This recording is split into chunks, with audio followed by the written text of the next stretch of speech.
Assalamualaikum warahmatullahi wabarakatuh. Perkenalkan, nama saya Asy Syifa Husna, mahasiswi semester 1 Prodi Keperawatan Stikes Murni Teguh. Pada kali ini saya akan menjelaskan tentang materi proses pertumbuhan manusia dalam Al-Quran.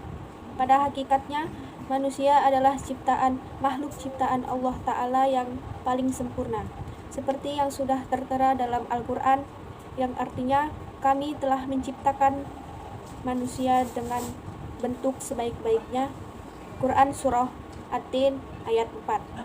Al-Quran telah menggambarkan tahap-tahap perkembangan janin di dalam rahim secara jelas dan akurat, dan membagikannya ke dalam 7 fase seperti yang sudah tertera dalam Quran Surah Al-Mu'minun ayat 12-14, yang artinya kami telah menciptakan manusia dari suatu saripati atau berasal dari tanah. Kemudian kami jadikan saripati itu air mani yang disimpan di dalam tempat yang kokoh, yaitu rahim.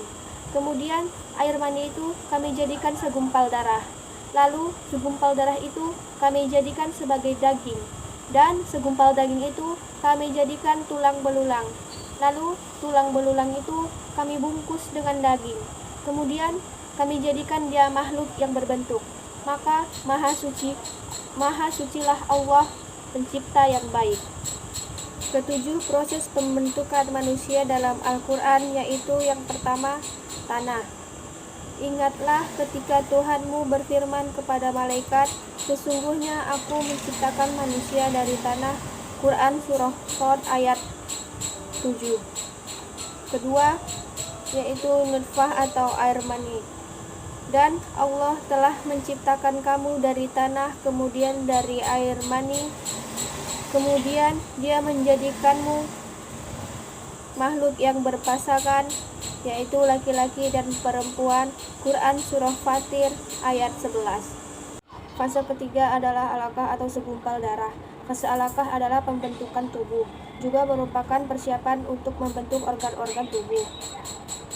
Disebut alaqah karena dia menempel pada dinding rahim, seperti yang sudah tertera dalam Al-Quran, Quran Surah Al-Alaq ayat 3, yang artinya Dia telah menciptakan manusia dari alaq atau segumpal darah. Keempat adalah fase mudghah atau segumpal daging.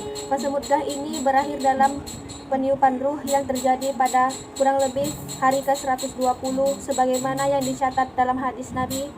Kemudian menjadi mudghah seperti itu, lalu Allah mengutus malaikat kepadanya dan meniupkan ruh ke dalamnya. Fase kelima adalah fase idzam atau tulang. Salah satu bagian mudghah akan berubah menjadi jaringan-jaringan. Pada sekitar minggu ke-7, rupa awal manusia telah tampak. Aku mendengar Rasulullah bersabda, apabila nutfah telah berusia 42 malam, maka Allah mengutus malaikat, lalu dibuatkan bentuk-bentuknya, diciptakan pendengarannya, penglihatannya, kulitnya, dagingnya, dan tulangnya. Keenam adalah fase kisah al-idzam bin lam atau pembungkus daging. Fase ini yang ditandai dengan menebarnya otot-otot di sekitar tulang. Fase pembungkusan tulang dengan daging mulai pada minggu akhir ke-7 dan berlangsung hingga akhir minggu ke-8.